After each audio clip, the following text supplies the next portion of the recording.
last time we talked, you said that in order to understand the Ukraine war and what's going on with the neocons, and we have to understand the Wolfowitz Doctrine. Could you let us know what were the objectives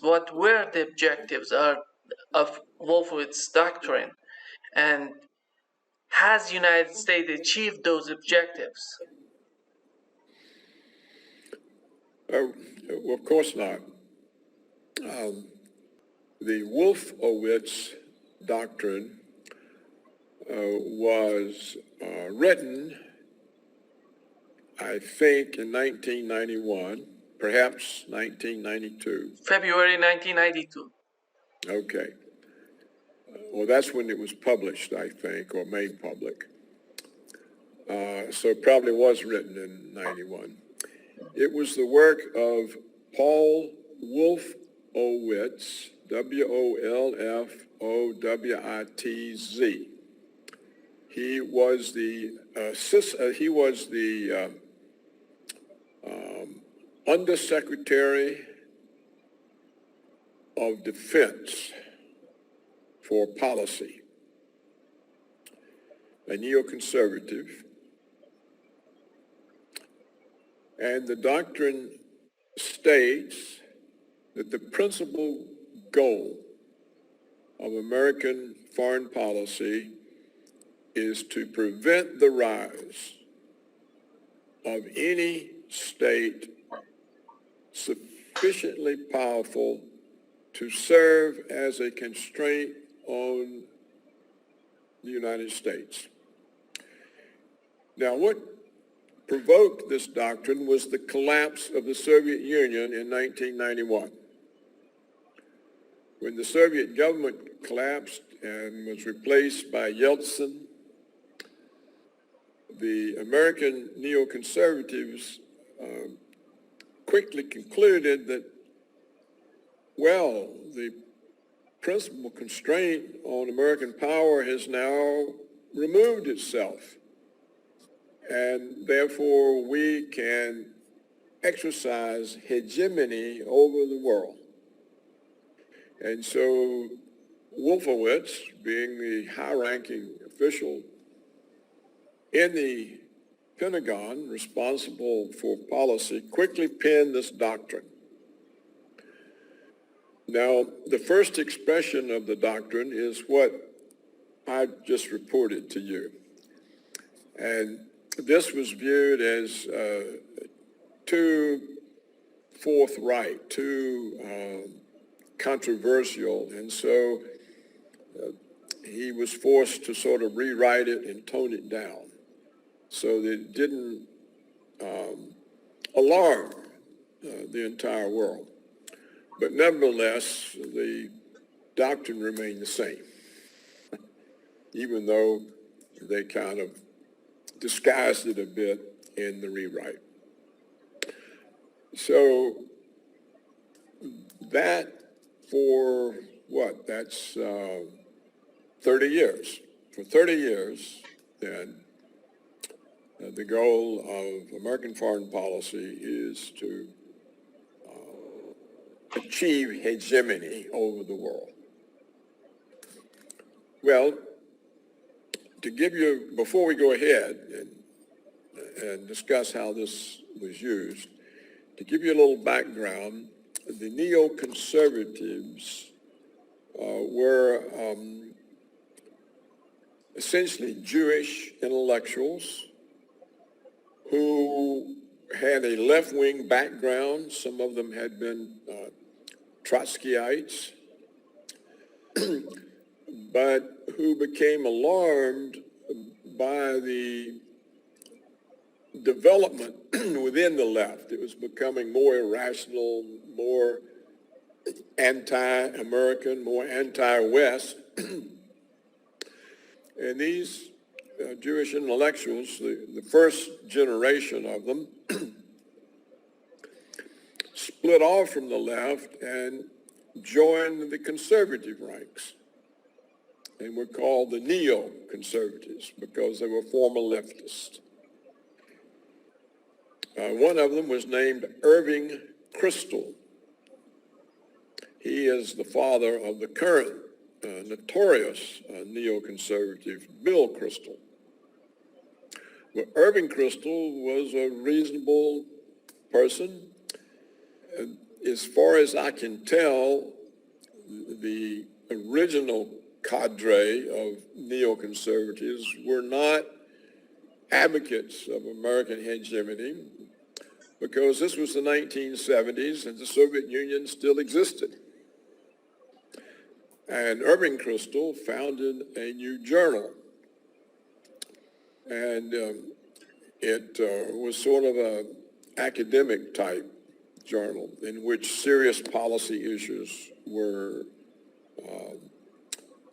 discussed. It was called The Public Interest, and it was a first-rate type of intellectual journal in where policy, foreign policy, domestic policy was intelligently discussed. We don't have anything like that today. Now, the second generation were the children of these people, and they were of age when the Soviet Union collapsed 20 years later. And they are the ones who hit on the idea of American hegemony. Now, its first use was to justify the American wars in the Middle East against Afghanistan, Iraq, Libya, and the attempted overthrow of Syria, which was blocked by Putin, the Russians. Being that the neoconservatives were also Jewish for the most part, they were aligned with Israel. Some of them were dual citizens. And they used 9/11, the so-called terrorist attack on the World Trade Center, to send the American military into the Middle East to remove enemies of Israel, to remove obstacles to Israeli expansion, to remove the countries, the governments that were supplying the Hezbollah militia in southern Lebanon with financial and military aid. The Israelis twice tried to occupy southern Lebanon because they wanted the water resources in southern Lebanon, but their army was twice driven out by the Hezbollah militia. This was a great embarrassment to the Israeli military, that they had been twice defeated by a militia. So the neoconservatives then used 9/11 for what they said was the war on terror. It was really a war on the countries, the governments that were supplying Hezbollah. Israel reasoned that if these countries were knocked out, Hezbollah would have no further arms supply, weapons supply, financial help, and then the Israelis could take over southern Lebanon. This, in my opinion, is still the reason the Israelis are so hostile toward Iran and Syria, because they continue to be allies of Hezbollah. So during the 20 years that the United States was involved in Afghanistan, Iraq, Libya, we still occupy a small part of Syria. During this period, the neoconservatives lost their focus on Russia and China. Yeltsin had been essentially an American puppet. And his protege, Putin, was assumed would also be an American puppet because he was Yeltsin's protege.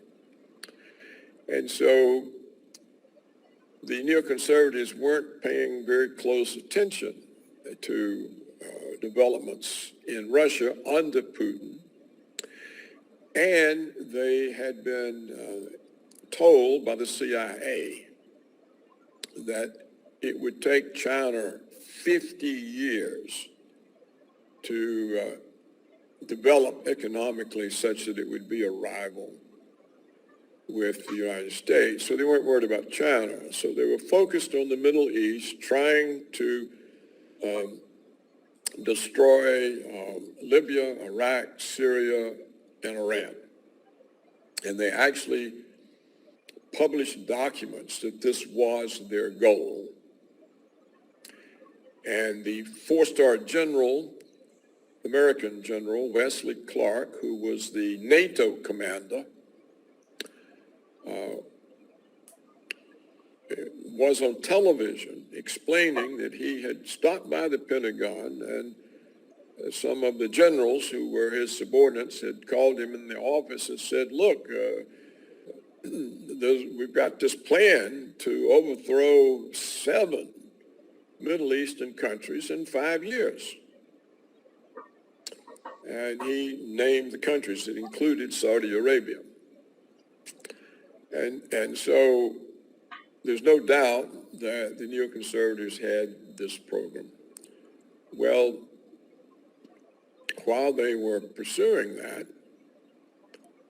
China quickly developed because American industry offshored all of the manufacturing to China.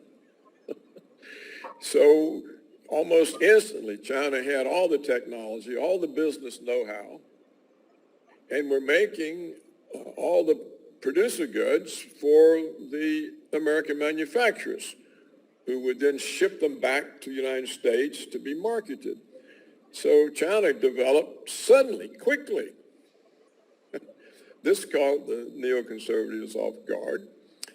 And then they were completely caught off guard in 2007 by Vladimir Putin, who at the Munich Security Conference announced that he rejected American unilateralism, that Russia simply did not accept an American unipolar world, that it was a multipolar world, and that Russia was going to pursue its own interests.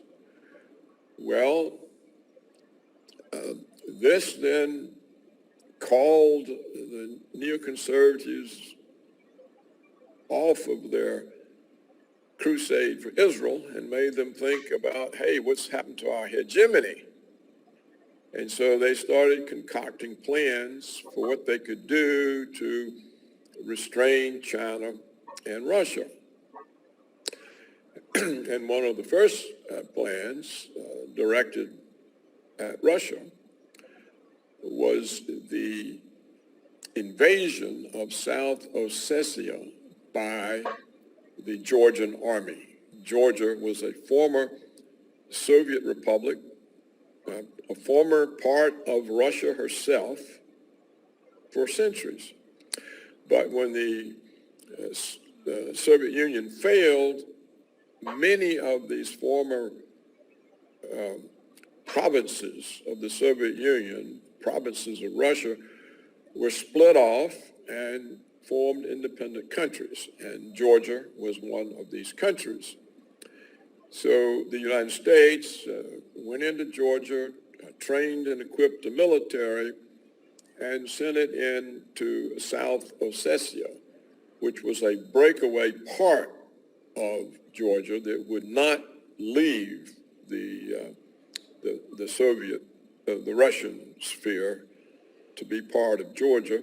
And it was maintained with peacekeepers, Russian and Georgian peacekeepers.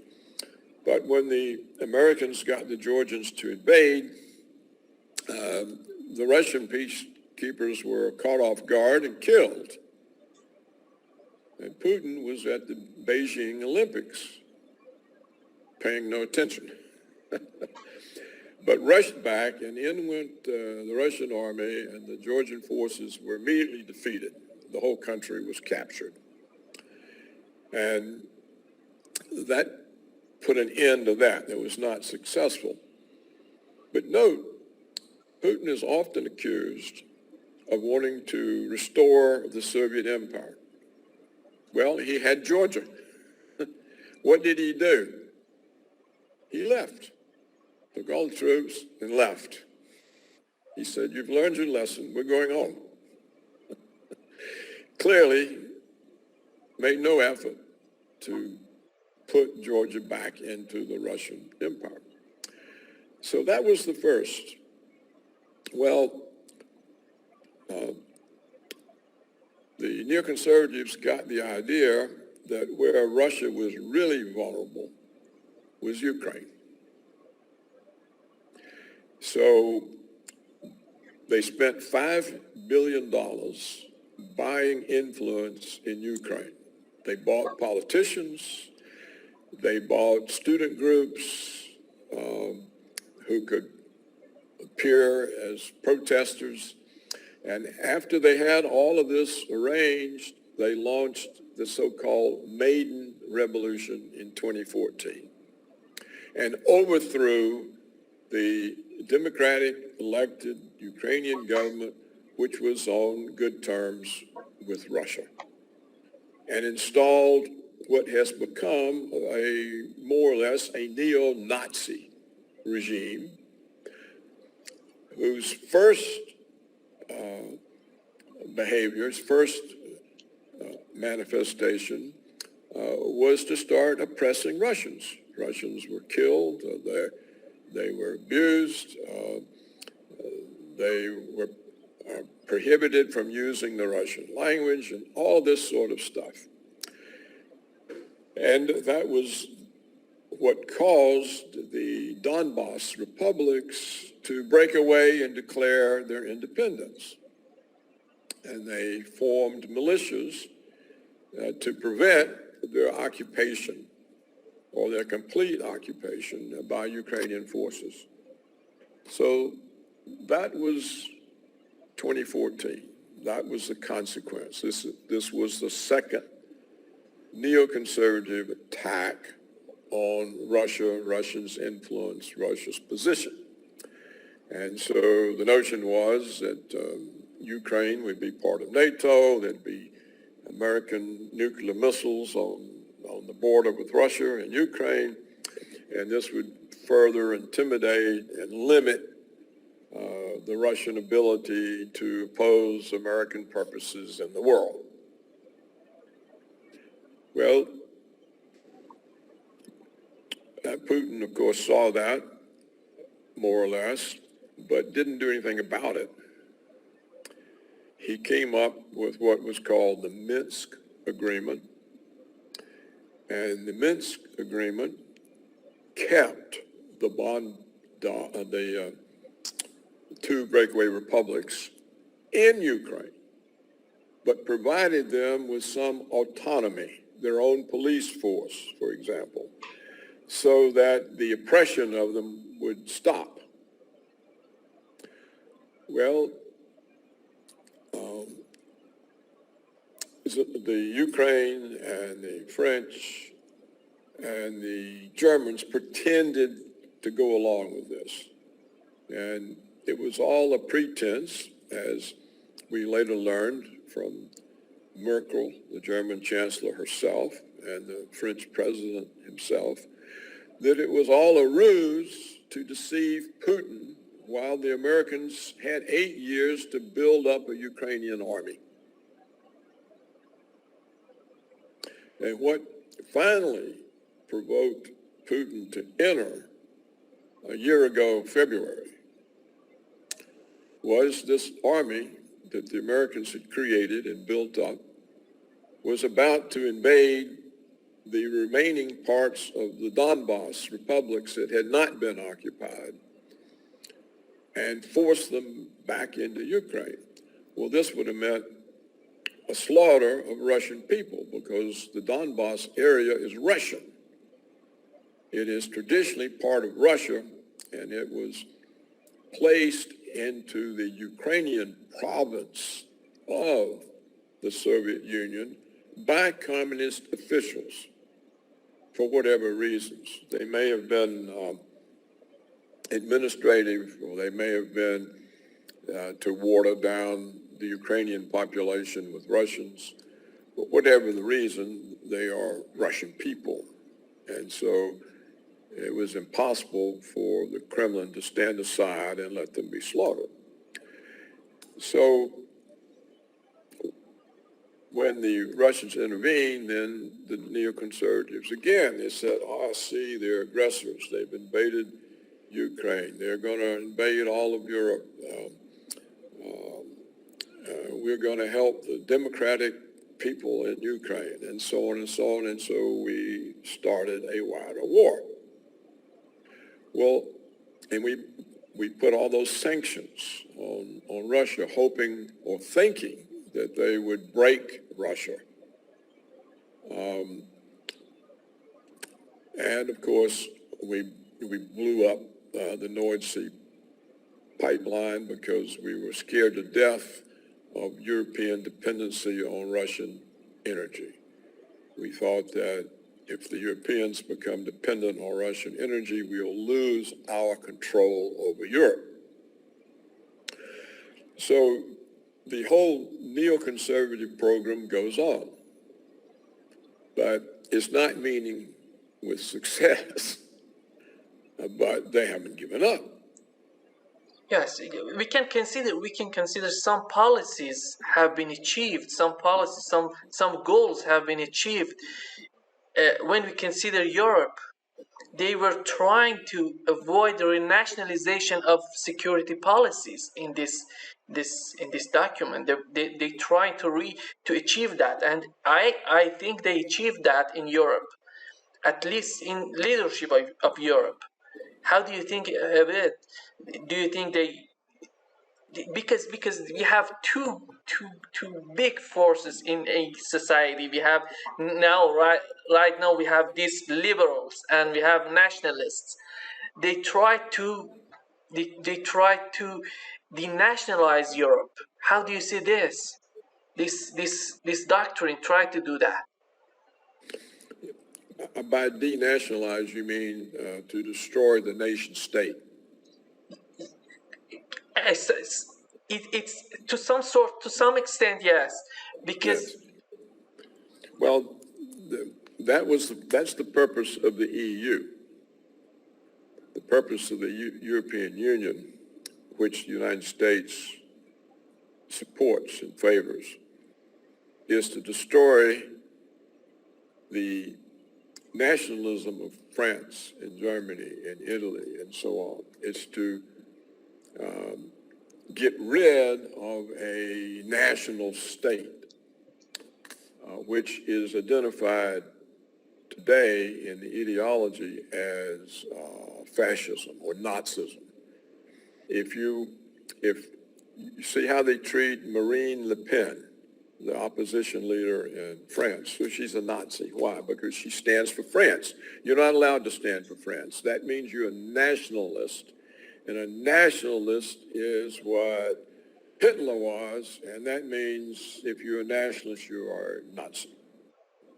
And this is the attitude that the Americans have created in European countries. So even though the French people know the French government does not represent them, and even though they know that Marine Le Pen does, they still won't elect her because she's a nationalist. That means she's a Nazi. So this has been successful. Essentially, the sovereignty of European states is melting away under the impact of the European Union. Another thing that's melting away the sovereignty of the European states is the mass immigration that the European leaders have advocated and support and encouraged.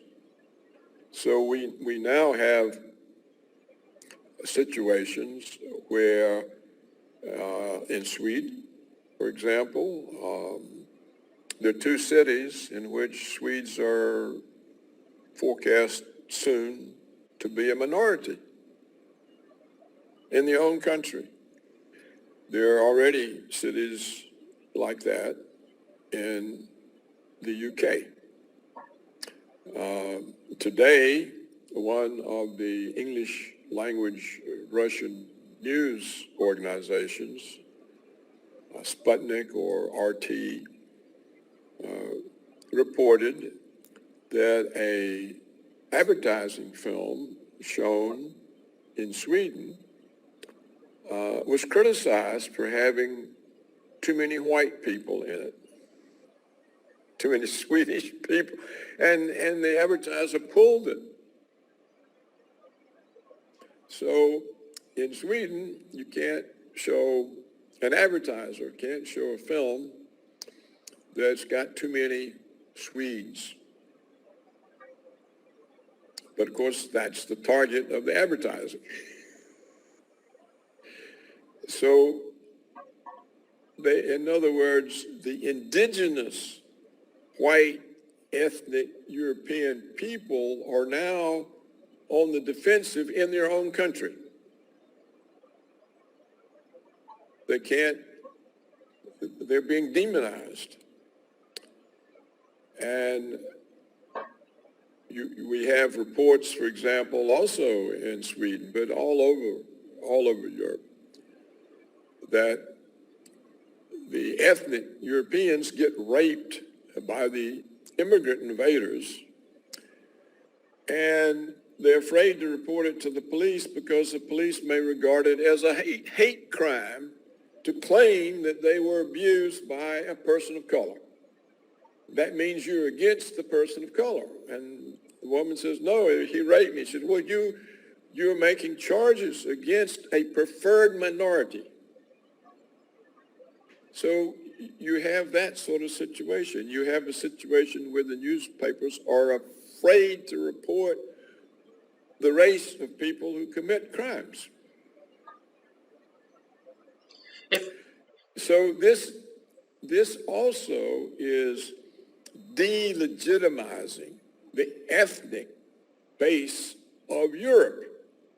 So that's the second way they're losing their country.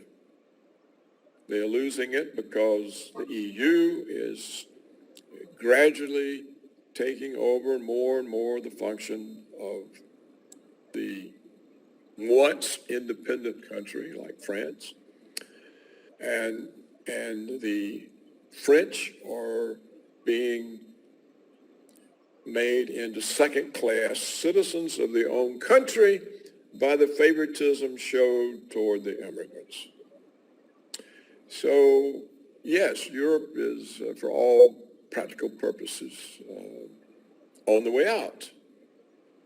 And the French author, Jean Raspail, predicted all of this in the early 1970s in his book, The Camp of the Saints.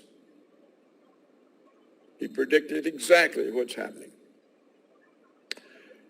So the question is, in that type of situation, is there any European strength? No, there's none. There's no, you can't be proud to be a German, you can't be proud to be French, you can't be proud to be Italian or Spanish or Swedish,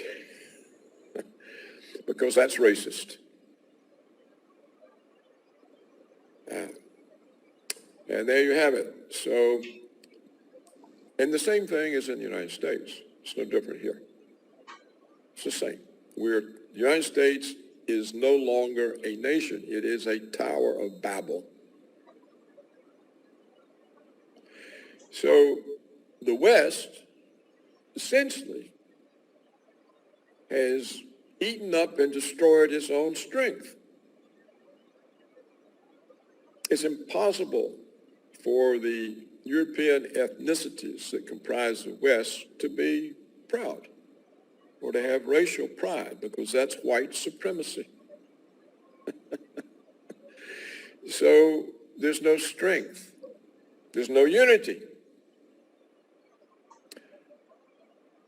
And this is the danger in the neocons, because they haven't realized this. They don't understand that such a weak entity cannot stand up to Russians and Chinese and Iranians. There's no way. There's no strength. How does a fractured West, people who haven't any standing in their own country, how are they going to stand up to China, to Putin's Russia, to Iran? They can't. It can't happen. And so the neoconservatives are likely, since they overlook this, to bite off more than they can chew and get into a war in which they can't possibly win. And it will go nuclear. And the whole world will be destroyed because of these stupid neoconservatives wanting to establish American hegemony. Well, as I've stressed and emphasized, with Europe weakened as it is, with the United States a Tower of Babel, how can they establish hegemony?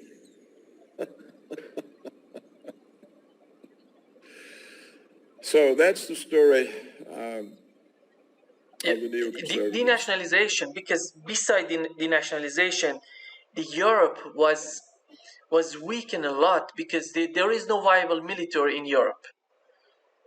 None of them, because you see that in this doctrine, it says no regional and no regional power or hegemon is tolerated by the United States. How was it the plan in Europe as well? Yes. They were afraid of Germany, France, to become a regional power or hegemon. I would put it differently. The United States decided that it was easier to control the EU than to control all of the separate countries. So instead of having to control the Netherlands, Belgium, France, Germany, Italy, Spain, Portugal, the United Kingdom, they would put them all in the EU and then just control the EU. And when the Soviets, the Russians gave up Eastern Europe, they said, well, then we'll put Poland and Romania and Bulgaria and all the rest of them in the EU. And that way we can control it through the EU. So that's why Washington preferred the EU. I don't think they were worried about a French army or Germany has been completely brainwashed by Washington since 1945. I mean, Washington writes their school books. All Germans are taught they're evil. They're evil and they do evil things, and they're not even, the German historians aren't even allowed to question the official narrative on World War II. It's just a story of German evil. And that's how all the people grow up. So basically, Washington has controlled the way they thought for, 55, 65, almost 80 years. It's the way Washington controls the German consciousness, because it controls the education. And the Germans have to teach what the Americans tell them to teach. And they do. And so the Germans, if they get an honest scholar, an honest historian who says, well, look, this isn't quite right, what you're saying about World War II, they put him in prison. So, because you see that United States created this coalition, so-called NATO, but they cannot provide Ukraine with enough ammunition to fight Russia. They all together, they're not capable of providing Ukraine.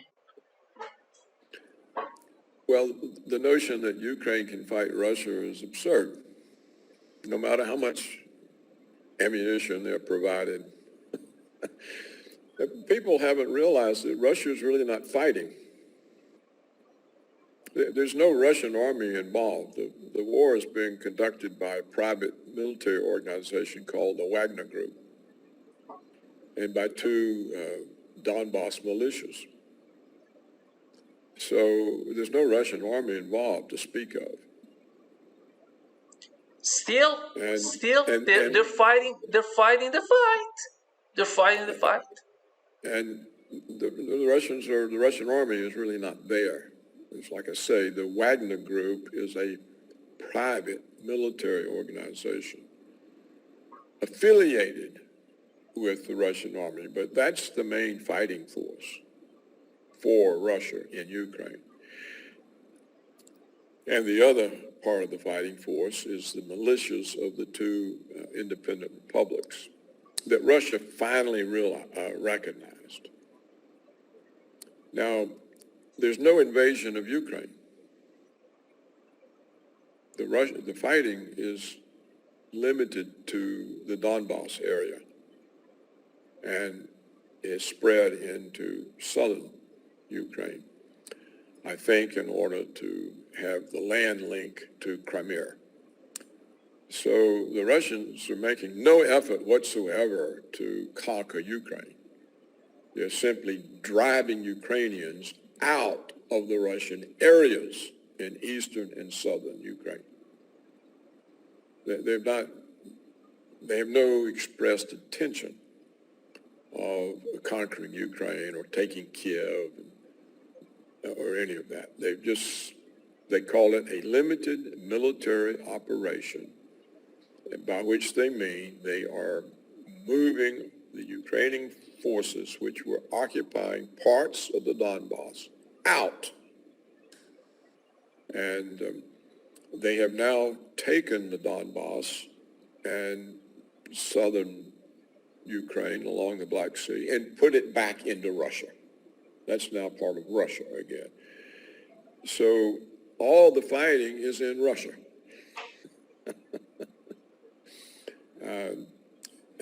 And so, all the propaganda about the Russian invasion of Ukraine is just a lie. It's not. If Russia actually was going to invade Ukraine, it would have been over with in 2 weeks. But instead, they limited the fighting to Donbass. Well, this meant they never shut down the government in Kiev. And so they left the government in Kiev able to resist the Russians in Donbass. And they weren't willing to use very much force in the Donbass because they're Russian people and they'd be killed by a World War II type activity. So they've gone slow, try to be careful, try to minimize civilian casualties, because if you go there to rescue people, you don't want to kill them all in the process. I found this problematic for the Russians because it gave the West now, 15 months to get involved, 15 months to make propaganda, 15 months to pretend that Ukraine is winning. Of course, Ukraine's not winning. And I just think it was a mistaken strategy by the Kremlin, but I understand the reasons that they made that decision. But it's certainly not a war between Russia and Ukraine. Because they didn't call it a war. They call it special. The Russians won't even call it a war. Yeah, it's a limited military operation. Like I say, I've been critical of that because it both gave the West time to get involved and it encouraged them to get involved. And I've been afraid that the Western involvement would spin out of control and would end up with a direct confrontation and a nuclear war. And so I've been really critical of Putin and the Kremlin because of that risk. I thought that risk was too great to take and that they should just have knocked Ukraine out, changed the government, put the part of Ukraine that's Russian back in Russia and left. It would have all been over with a year ago. And it wouldn't have given the United States time to get all involved, send tanks, send long-range missiles, and now they're talking about jet fighters.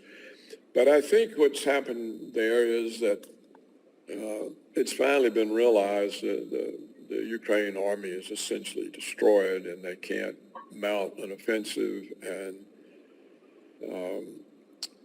probably Zelensky would like to make a deal, but the Americans won't let him. So how it comes out, I don't know. I've noticed that, see, I have long advised, well, I can't say advised, I've long said that the Russians should simply turn their back on the West and go about their business with China and India and Iran and the rest of the world, and Africa and South America, because everybody's mad at the United States because we have a record of bullying people. We bully them.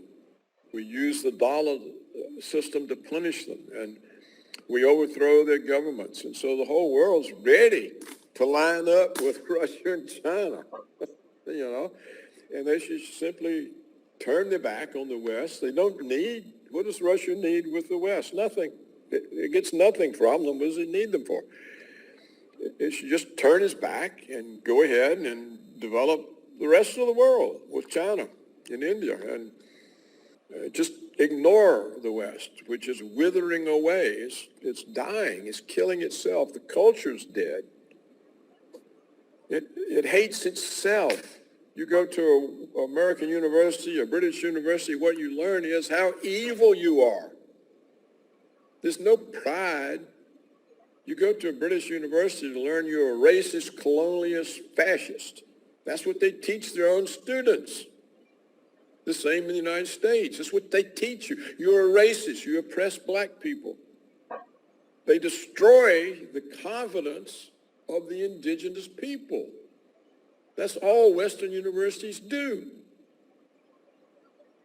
So there's no culture. There's nothing here but destruction.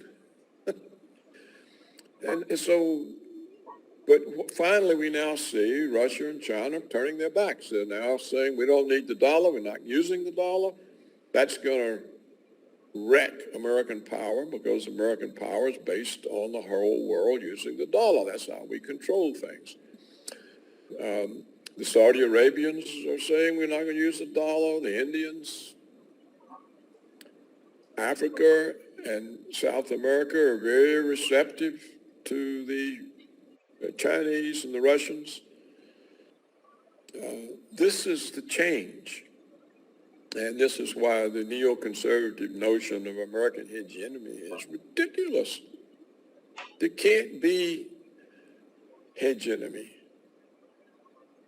when your own universities teach your own people that they're evil. They don't teach that it's the Russians and the Chinese are evil. They teach it's the white Americans who are evil. You get it now in the public schools. They call it critical race theory. CRT, critical race theory. They teach it to the little kids that because you're white, you're racist. You abuse people of color. You're an oppressor. Your parents are oppressors. Your grandparents are oppressors. It breaks up parental authority over the kids. Well, when you do this to your own people, how are you going to stand up to Russians and Chinese and Iranians? You can't. You're not going to. I mean, what confidence would a white kid have joining the military to go fight some other country when he's been taught he's evil and his country's evil? So this is what limits the neoconservative goal of hegemony. And I think we've covered the waterfront.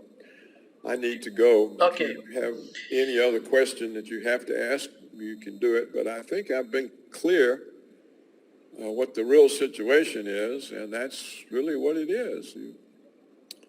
Yeah. I don't think the Russians and the Chinese are teaching their kids and their university students that Russia's evil and that they're evil because they're Russian. I don't think they're teaching the Chinese that you're evil because you're Chinese and you oppress people, and so I don't think that's what they're learning. But I don't think they would be successful in killing nationalism.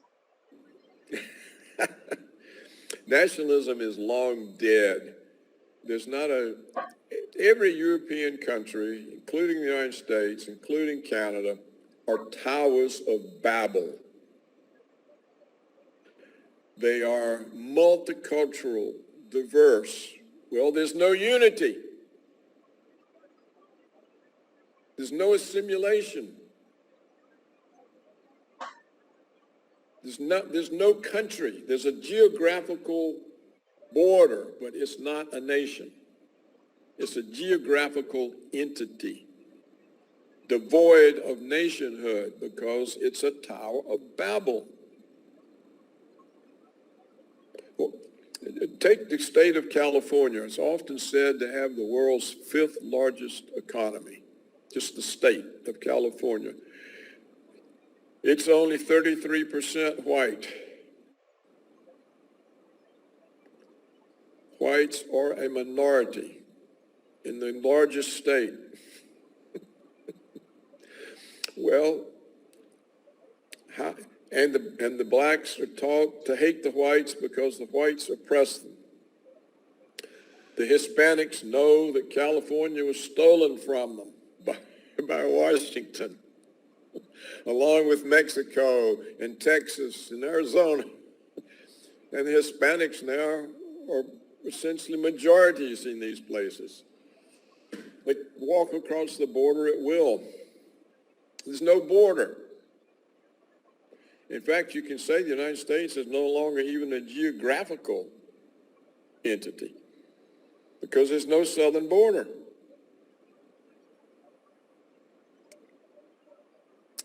So there are more Hispanics in California than there are white Americans.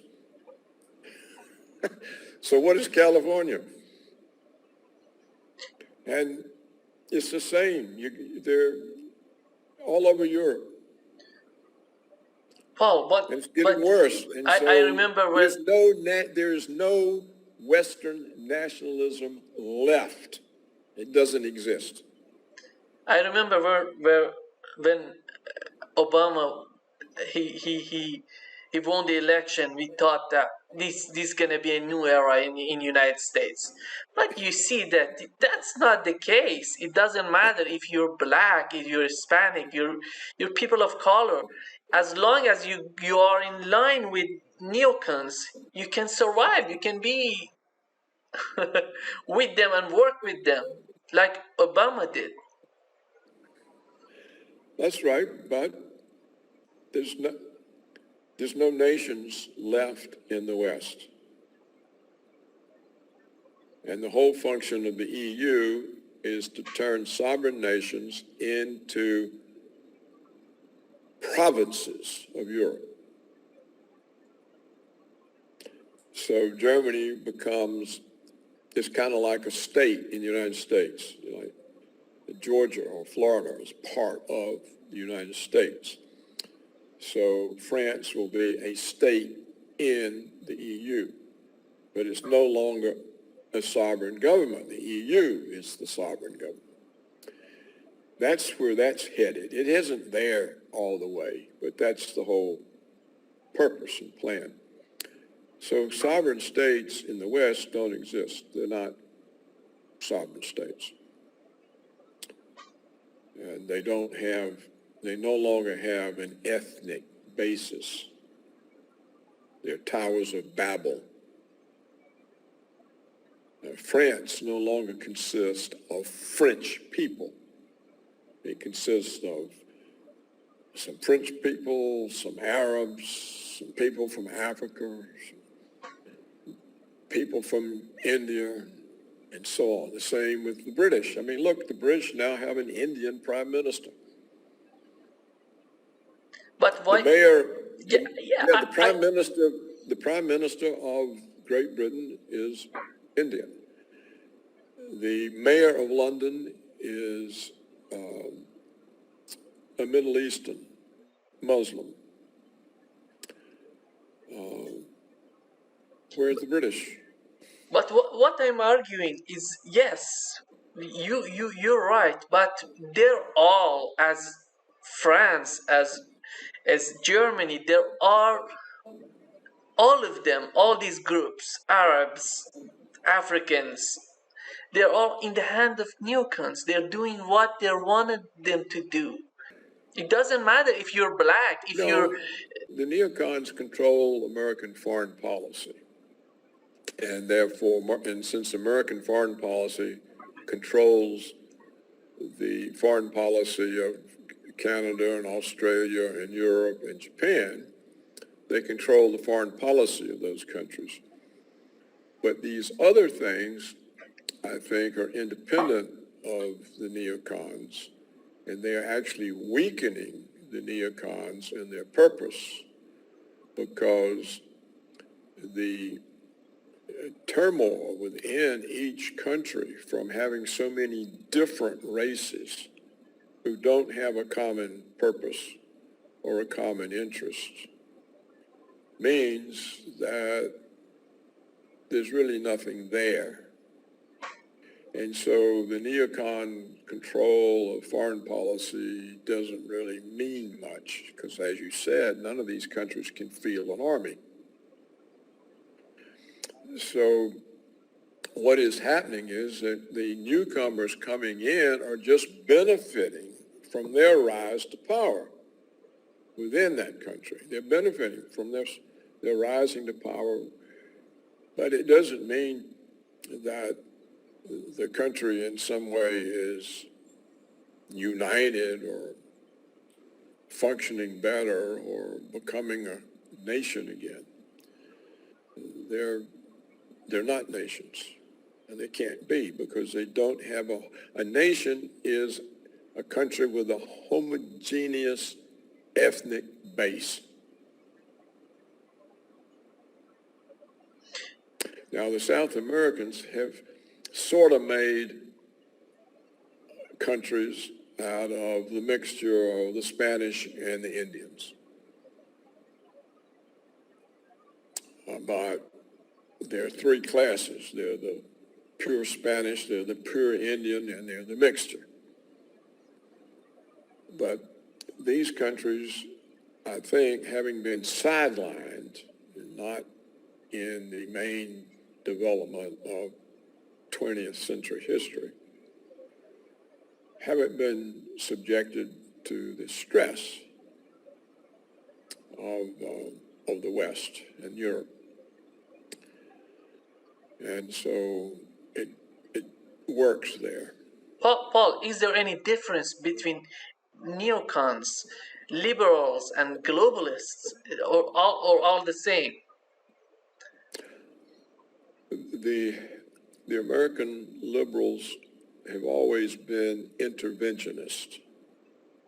American liberals were always interventionists, always willing to intervene in the world. So in that sense, they are compatible with neoconservatives.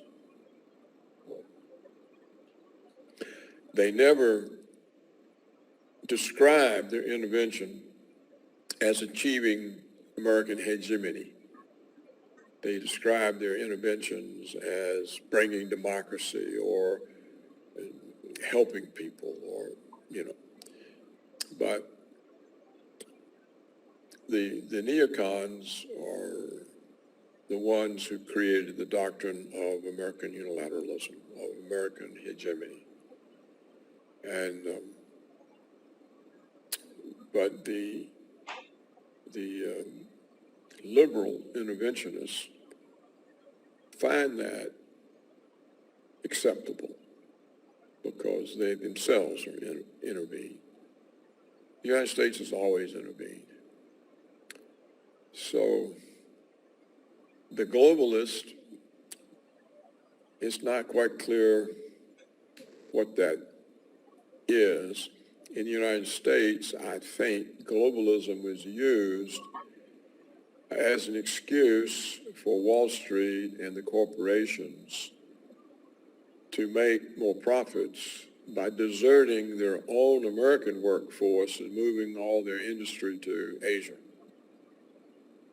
And so they claimed that this was the global economy and that this was a good thing to have a global economy. But it was, I think, a propaganda cover for greed of the capitalists who deserted the American workforce and went and hired a Chinese one or a Vietnamese one or an Indonesian one. And it's a propaganda slogan for the greed of American capitalism and Wall Street. Now, the Klaus Schwab and the World Economic Forum, he has a lot of crazy ideas, but I don't know that he has any power other than propaganda.